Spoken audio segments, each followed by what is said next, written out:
Ahojte, vítame vás v tomto krásnom priestore, našom štúdiu Aureji, ktorý sa tvorí pre nás, pre vás všetky, ktoré cítite túžbu začať žiť život viac podľa seba, v súlade so sebou, s tým, čo cítite, že je vaše, autentické, pravdivé. A keďže vnímame, že v tom prepojení cez seba to ide o niečo ľahšie, lebo si doplňame to, čo možno niektorá z nás nemá, druhá to má. A keď sa to poprepája, tak začíname cítiť takú tú pevnú pôdu pod nohami, aj to bezpečie a ide to úplne iným spôsobom.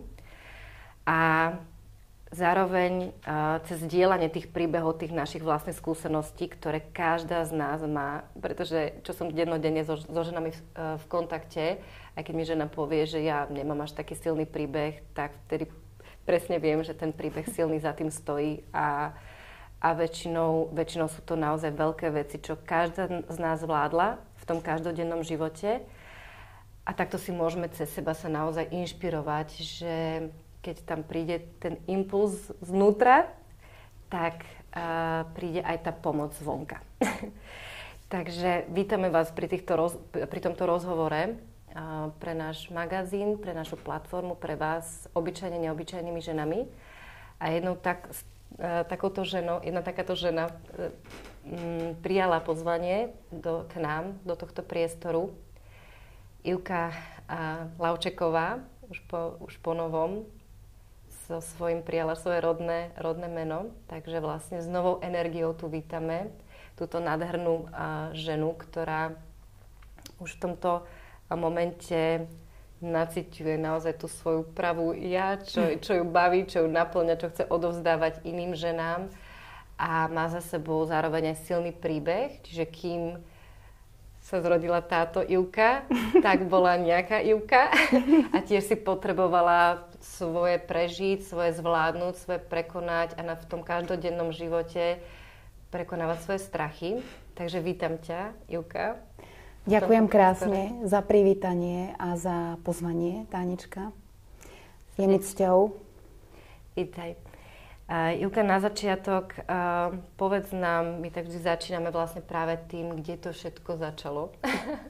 Kde bola, aj keď ono samozrejme sa dá ísť do minulosti, do rôznych polôch, ale kde to ty intuitívne cítiš, kde bol ten silný impuls, že niečo treba zmeniť. Mm-hmm. Kde boli také silné momenty pre teba, čo si potrebovala možno zvládnuť a čo ťa vlastne primelo k tej zmene vnútornej, ktorú žiješ teraz? Tak ako to hovorím aj mojim klientom a klientkám, ktoré za mnou chodia, zvyčajne človek nadobudne odhodlanie, keď to môžem tak povedať, alebo sa zrodí, že áno, keď ma niečo tlačí, keď ma niečo bolí.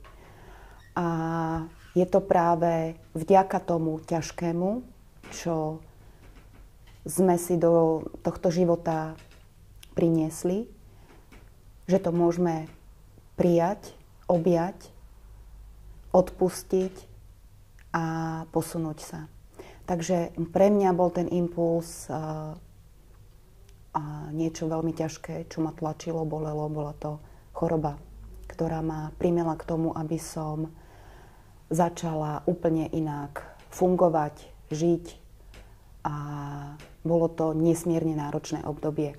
V tom období prišla ku mne kniha Louise Hayovej Miluj svoj život. Môžem povedať, že tá mi zachránila život. A po jej prečítaní som začala praktikovať meditácie, praktikovať liečenia, ktoré Louise vo svojich knihách spomínala. Som sa vyliečila a pre mňa to bolo tak silné, pretože keď počujete od lekára, že tak môže to byť možno pár mesiacov, možno pár rokov a potom za pol roka človek príde a lekár sa pýta, vy ste boli niekde v zahraničí na liečení? Vy ste nejaké lieky zahraničné? Čo ste robili? Veď vy máte výsledky ako mladé dievča. A toto bolo temer pred 20 rokmi. No, To sa nedá popísať vlastne, že aký prerod v človeku nastane, ale keď sa človek že úplne rozloží, ja som bola takzvané bez servítky na kašu a vyskladá sa na novo. V pokore, v úcte. Vlastne celý život, celé bunky, celé bytie sa tak zmení, že ťažko mi je to vložiť do slov, ale u mňa skrsla taká mocná túžba vtedy podeliť sa o to s inými ľuďmi. A práve preto to aj cítim ako poslanie, vlastne prácu, ktorú robím, že je to mojím poslaním podávať pomocnú ruku a ukazovať, že tá sila je v nás. No a Tánička, ty si chytila do ruky knihu. Vlastne ja keď som čítala ďalšie a ďalšie knihy Louise Hayovej, tak ja som obdivovala tak nesmierne tú ženu, že som si povedala, že wow, to je nádherné. A ja by som chcela, v tom období som fungovala pracovne ako tlmočníčka a prekladateľka a viac v biznis sfére a ja som si povedala, že wow, toto by som chcela, takéto niečo, takúto prácu mať, také niečo preložiť. No a ako sa povie, že tie úprimné túžby, ktoré vychádzajú a čisté túžby zo srdca sú vždy požehnané a naplnené, tak sa aj tak stalo a mala som to šťastie a česť preložiť jej 2 knihy. A vlastne to bolo obdobie, keď ja som znovu objavovala čistotu bytia. Vtedy som úplne vylúčila všetky technológie, začala som ešte viac objavovať rôzne techniky čistiace. Úplne som zmenila stravovanie, nejedla som mäso a vlastne to napojenie, to bolo tak mocné, že mne niekedy prišiel impuls a vtedy som si musela sadnúť. Musela. A išlo to. To bolo také, že ako keby to prechádzalo iba cezo mňa. Mám až zimomriavky. No. Júka, keď hovoríš o tom bode toho prerodu, vlastne bola tá krásna správa, tá komunikácia tela cez to ochorenie. Presne ako tak. ten vlastne, tá snaha o prežitie, lebo vlastne ja to tak vnímam, že choroba je vlastne práve keď žijeme spôsobom, že ako keby zabijame sami v seba nejakým fungovaním, tak vlastne to telo chce prežiť. Práve dáva nám tento signál. Čo pre teba bolo takou hlavnou správou, ktorú ti tá choroba priniesla vlastne ako v tom, ako si fungovala? Možno, že čo pre teba bolo také, čo pre seba samu si seba deštruktívna, alebo čo nebolo v súlade s tebou, čo si naozaj bolo také, je tam niečo, čo tam tak vystupuje? Určite áno. Fungovala som ako absolútna obeť. Áno. Prvá myšlienka, keď som sa dozvedela tú správu, bola, prečo práve ja? Som sa rozplakala a zložila, áno. Neviem povedať, koľko sekúnd, minút, dní prešlo, ale vlastne po tom odovzdaní a vyplakaní presne prišla tá túžba. Ale ja mám malé dieťa, ja mám malú dcéru, ja chcem žiť. A to bol taký výkrik vo mne a vlastne prosila som, modlila som sa, nech sa mi ukáže cesta. A tie cesty sa ukazovali zrazu takto. A ja som vnímala na sebe, že prestávam sa na svet a na ľudí pozerať tým štýlom ako dovtedy. On, ona, oni mi to nedali, mi to nepovedali, my jednoducho tu som sa začala zameriavať na seba, na svoje pocity, na to, čo moje telo vníma, čo potrebuje. A začala som dennodenné liečenie. Ja som bola ponorená v meditáciách a pracovala som vlastne, dá sa povedať, od rána do večera moje bytie a žitie bolo zamerané na vďačnosť. Čiže toto sa veľmi zmenilo. Že by sme to mohli tak, mne tak príde, že vlastne z toho ako keby súdenia alebo presne hodnotenia seba, alebo lebo však keď hodnotíme druhých, tak vlastne hodnotíme seba na takéto prijatie alebo vďačnosť, že vlastne chuť do života. Z toho seba obviňovania a úplne slobodne, bez bez hanby poviem, a obviňovania druhých, čo som isto robila, bez tých hľadania vlastne príčiny von, som obratila pozornosť na seba. Čiže zamerať sa na to, čo moje telo, moja duša si žiada, spájať sa s vnútorným dieťaťom, meditovať a vlastne dopriať sama sebe to, po čom som túžila. Čo som vtedy, ako keď som prešla vlastne z takého popierania svojich potrieb do pripúšťam, že vôbec nejaké potreby mám, do ich naplňania. No, ja mám pocit, že toto naozaj je tak, vždy cítim takú tú mágiu v tom živote, že, ktorá aj mne pripomína neustále cez tieto príbehy, že aj keď sú tie situácie, lebo stále sa v živote otvárajú nové a nové, ktoré nejaké bolia, hej, ale keď vlastne si človek uvedomí, že vždy nám ten život len ukazuje cestu, ako sa dostať samým k sebe. Presne že keď tak. tam niečo proste ešte je nejaká ilúzia, nejaká naozaj niečo, čo nežijeme autenticky seba, tak vlastne nám to len láska vo život ukazuje, aj keď to niekedy vyzerá brutálne a niekedy až kruto, alebo presne sa ľahko človek dostane do tej obete. A máš aj ty niečo, čo vieš aj tak prakticky, si spomínate meditácie, alebo čo ti tak najviac pomohlo sa vlastne dostať z toho dna, lebo ako si povedala, že si sa opäť rozložila na kusky, že vlastne totálne ako keby tvoja nejaká predstava o tebe asi sa teda zrútila. Áno. Že čo ťa tam najviac... Myslíš z tých techník? A nemusí to byť len techniky, môže to byť kľudne čokoľvek, čo vlastne vnímaš, že toto je to, čo ti dalo tú silu, tú odvahu, že ťa to vlastne vyzdvihlo postupne. Áno, toto je veľmi silný moment. Ďakujem, že sa na to pýtaš. Pre mňa to bola absolútne silná viera. Áno, ja som poprosila a uverila. A urobila som všetko preto. Ono sa niekedy je ťažké to vlastne dať do slov. Áno, bolo to temer pred 20 rokmi, ale je to akoby človek zrazu ten život, ktorý som žila predtým, úplne som uvidela všetky. Uvidela som mnohé svoje tiene, slabé stránky, tie veci, ktoré mi vlastne spôsobili to, čo sa mi... Lebo naše myšlienky nám spôsobujú vlastne, že sa nám to na fyzickom tele prejaví ako choroba. Je to vlastne nesúlad, áno. Čiže ja som prestala ako keby naplňať očakávania druhých ľudí a vôbec riešiť druhých ľudí. Ja som sa zamerala čisto na seba, na svoje pocity, na svoje prežívanie a teda liečila som samu seba meditáciami, rôznymi technikami a išla som aj ďalej. Liečila som aj rodovú líniu svoju. Čiže ono mi to prichádzalo samé, cez intuíciu. Áno. Čiže takto. Nádhera. Jak si to vlastne pomenovala, že tá viera, a to mi dobre, že tá viera, tá dôvera, čo mi príde ako prejav tej skúška tej pokory, že vlastne neviem ako, ale dôverujem. A zároveň to proste to dať seba na prvé miesto.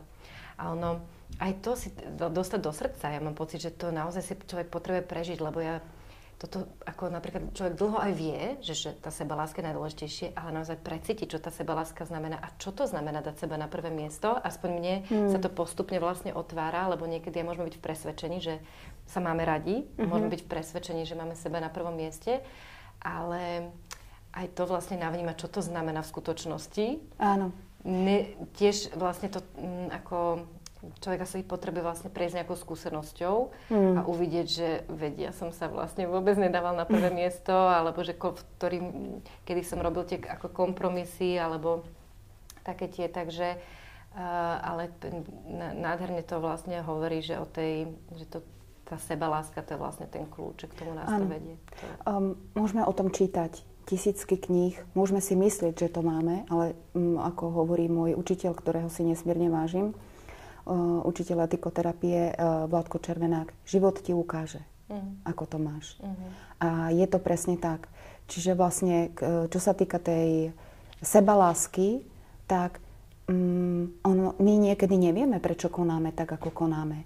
Lebo v nás, v našom tele, my nesieme vlastne 12 generácií informácií vo svojom byti a žití. To znamená, naozaj s veľkou úctou sa treba pokloniť tomu a pracovať na tom, aby sme všetky tie strachy a všetky tie veci, ktoré nám vyskakujú, dokázali objať a uzdraviť. To je gro. Ja som mala taký zážitok pár rokov, alebo rok potom vlastne, ako som sa uzdravila, kde som bola na kopci a zrazu sa mi ukázal taký výjav, že som v Egypte, bol tam nejaký had a ja som sa veľmi zľakla toho. Zdôverila som sa kamarátke a ona ma odporúčila jednej pani, ktorá dokáže pracovať s tými vecami medzi nebom a zemou. A povedala mi, že ja som sa zľakla, že mi preskočilo. Hej? Poviem tak, ako je. Proste v tom období, bolo to veľmi dávno, že teda, či mi nepreplo, či už akože nemám nejaké ľudovo povedané halúze. No a tá pani mi povedala, že sa na to pozrie. Bola na vozíčku a povedala mi, že nech jej poviem, čo sa jej stalo. Že si ma ako otestuje. Tak ja som zavrela oči a povedala som, že vidím telocvičňu, žinenky a vidím ju na zemi. A ona povedala, že áno, mala taký úraz. A potom mi povedala, aby som jej prešla rukou po tele, aby som jej povedala, že kde sa jej stalo. Tak som jej tak prešla a presne na 2 miestach som jej povedala, že tu a tu. Ono úplne tak v pohode, že no dobre, a teraz zoberte si pero, papier a napíšte mi, že kedy sa to stalo. Ja som znovu zavrela oči a vlastne automatickým písmom mi vyšiel rok. A ona povedala, no, dievča, vám nepreskočilo, vy máte dar. A tento dar môžete pomôcť mnohým ľuďom. A ja teraz som bola z toho naozaj taká vykúkaná, že akože čo teraz? Haló, ľudia, ja mám dar, hej, a teraz čo s tým? Ja som ako nevedela, čo s tým, ani som s tým, teraz prvýkrát o tom hovorím takto verejne, ale je to fakt, že keď cítime v sebe, každá máme v sebe dar. A keď cítime, že máme niečo, čím môžeme pomôcť, tak ja to tak vnímam, že je to naša povinnosť to tak urobiť. A vlastne tam sa vrátim naspäť k etikoterapii, kde zaznieva stále otázka, čo môžem dať. A ja už keď som prekladala tie knihy, tak som sa modlila, aby mi bola ukázaná cesta. Kde môžem najviac slúžiť. Slúžiť. V úvodzovkách bez, prečítajte si to a vnímajte ako chcete. Kde môžem byť čo najviac pre tento svet užitočná. A ja som taká vďačná, že tá cesta mi bola ukázaná. To je ako sa vraví, že zázraky sú pre tých, ktorí veria. Keď si hovorila o tej viere a ono, keď človek, myslím, že keď má nejakú dávku pokory, odvahy a vlastne naozaj úprimne chce vedieť, tak sa to k nemu dostane. Tak. A úžasne si ty vlastne to akože, ako si pomenovala, popísala teraz to, jak sa k tebe dostali, vlastne otvorili tie dary, tak možno pre niekoho to bude akože zdanlivo vzdialené, lebo si predstavíš, že keby sa toto niečo stalo, hej, ľuďom, ktorí povedzme, že nemajú takéto zážitky, ale tam bol silný odkaz v tom, že každý z nás má tie dary a nemusí to byť v takomto rozmedzi. Môže to byť, podľa mňa ten problém je, že veľakrát tie dary sú veľmi, tá intuícia je veľmi jemná. Veľakrát sa nám to zdá byť obyčajné, alebo sa nám to zdá byť nejaké také. A tam vlastne treba pustiť alebo šibnuté, alebo s týmto, čo by som, hej. A vlastne pustiť tu úplne tie myšlienkové pochody a začať dôverovať, že keď cítim, že toto je niečo, čo mňa naplňa, jak si hovoria, že niekomu slúžiť, tak to vlastne zároveň slúžiť sebe. Pretože keď robím niečo, čo ma naplňa, tak zároveň ma to vyživuje a robí šťastnou. Čiže pre mňa to slovo slúžiť znamená zároveň robiť vtedy to, keď ja cítim, keď na to mám energiu, keď mi to robí radosť. A tým pádom to je tá prirodzená výmena energie. A ja to vnímam aj v tej hojnosti, aj v tej radosti. Takže to je veľká inšpirácia. Myslím si, že to, že ako si ty dokázala to zavnímať a postupne kročík po kročiku sa dostávať k tomu svojmu tvoreniu. A krásne si aj moderátorsky premostila už teda vlastne k tej téme toho tvojho tvorenia, že kam ťa to teda priviedlo? Že čo je vlastne to, čo ak to aj ženy zavolá, s čím pracuješ, akým spôsobom a čo odovzdávaš svoje? Tá cesta bola postupná, čiže ja, keď vychádzam z toho, čo som študovala, tak som vzdelávala ľudí. Vzdelávať a tlmočiť, áno. Čiže vzdelávanie angličtiny a ľudia mi vždycky hovorili, že tie tvoje hodiny, že to je také úžasné, že to není iba angličtina, že ja sa potom cítim taký alebo taká ako uvoľnený, proste, že za tým bolo o mnoho viac. A vlastne tie spätné väzby od ľudí mi dávali vlastne ten impuls na to, aby ja som tvorila ďalej a ďalej. Čiže keď som videla, že ľudia sa cítia dobre, tak stále som si kladla tú otázku, čo môžem dať, ako môžem. No a vlastne ja som prešla sofioterapiou, terapiami rúž, etikoterapiou. Chodila som do školy osobnej transformácie k Janovi Rychlíkovi. Stále som proste chcela, poznáte ten pocit, že mať to úplne, že čo? Že uchopiť to, že s čím môžem. A stále som ako keby len hľadala. Ešte som necítila, že veď ty si dobrá taká, aká si. Úprimne som to po tom všetkom, čo som dokázala, necítila a nevedela som, že ako to mám uchopiť. No a venujem sa teda aj ženským kruhom, venujem sa terapiám, masážam, práci s esenciálnymi olejmi. Ale stále som hľadala niečo také, čo by bolo také, že wow, také cez telo. Takže znovu som poprosila a prišlo mi niečo tak úžasné. A prišlo mi liečenie čakier tancom. A nechcela som do toho zapájať hlavu, čiže čakala som na ten impuls. A vlastne ja som si urobila kurz liečenia čakier tancom v španielčine. A som v spojení so ženami celého sveta, či to je Mexiko, Peru, Španielsko, naozaj celý svet a cítim to spojenie, cítim tú silu. A vlastne začala som už tieto ženské kruhy s tancom robiť.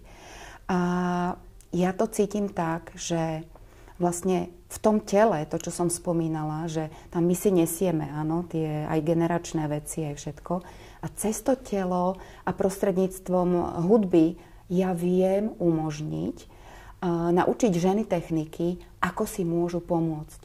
To znamená, že v rámci ženských kruhov my sa prepájame v tanci, robím vedené meditácie, zdieľame, čiže je to tak mocný nástroj, že ja som na prvom stretnutí ani nevedela všetky žienky zobrať a teraz začínam robiť aj doobedné, aj poobedné kurzy. Píšu mi ženy vlastne z celého Slovenska, aj čo sú mimo, že by sa radi pripojili, takže za chvíľku budem robiť aj veci mimo Bratislavu alebo online. Všetko v ten pravý čas a ja to cítim, že celý tento projekt a celá táto pomoc je tak požehnané, že vlastne ono to ide samo. Dievčatá mi hovoria, že Ivi, poď urob u nás víkendovku, že máme takú krásnu chatu, je tam jazero a les, poďme k moru, poďme toto, poďme. A ja kúkam, že wow, ďakujem za to. A vlastne v rámci tých ženských kruhov prichádza liečenie na takej hlbokej úrovni, lebo ja vytváram bezpečný priestor. Áno?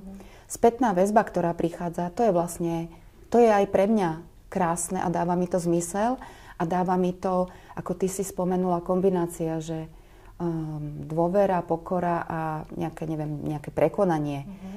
Pre mňa, a poviem to takto možno, že smiešne, že ja som bola pani učiteľka, áno, biznis. A zrazu som úplne inak oblečená a tancujem. A kto ja vlastne som? To sa ma pýtajú.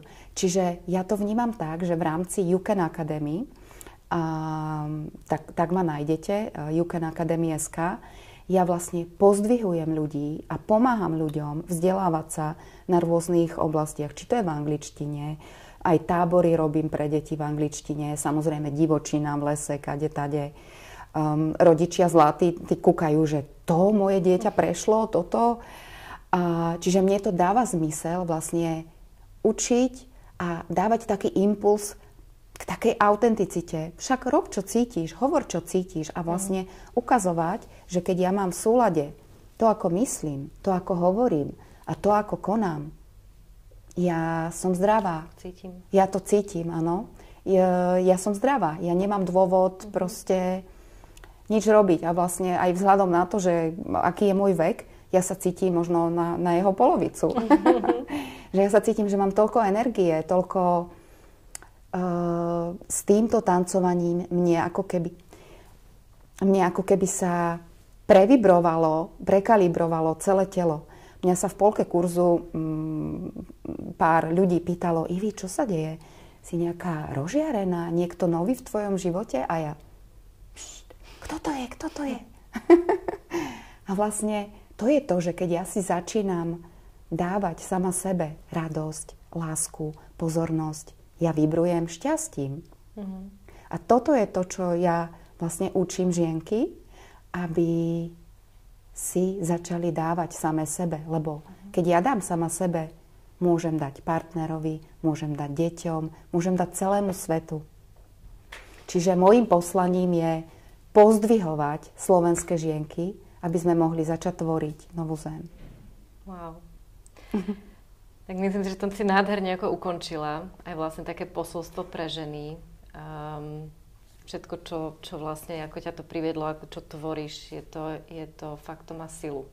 A úplne cítiť tú autenticitu tam, že to naozaj, že je to tá kombinácia toho pohybu tela, čistenia vlastne všetkého, čo nám ešte vlastne, čo už nám neslúži a zároveň toho prepojenia, naberania tej síly aj zo srdca. Takže veľké veci a každého, kto to volá, tak teda Juku môže nájsť buď na tom Juken Academy, ale my dáme vlastne aj do videjka link na teba, kde ťa môžu skontaktovať, takže určite koho to volá, tak neváte. Moja sestra bola minulý týždeň, alebo kedy na práve tomto liečení čaky a bola nadšená, že naozaj to má silu, takže poďme tancovať, poďme sa radovať. Presne tak. Podľa mňa na toto sme tu, aby sme sa fakt z toho života tešili a už si dovolili, že naozaj sa môžeme žiť tak, že sa môžeme tešiť. A že môžeme mať energiu bez ohľadu na to, aký máme vek.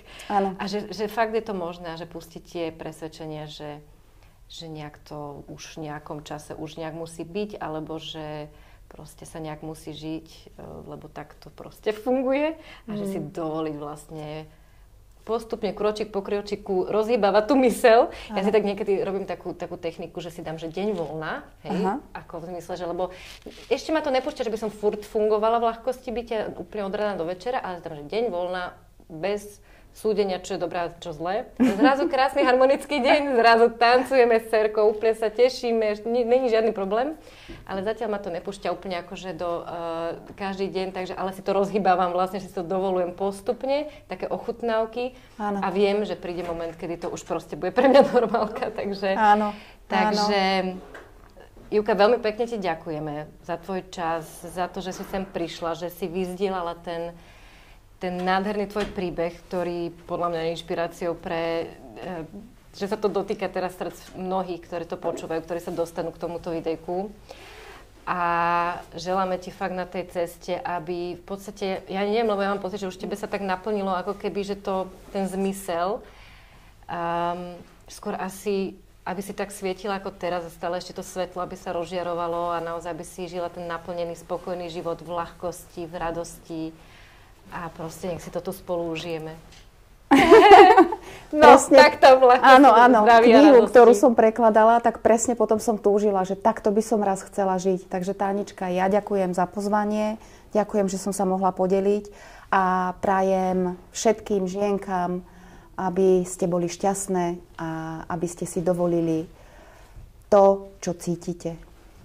Ďakujem. Všetko dobre, ďakujeme. Ďakujem. Za pozornosť. Pekný deň.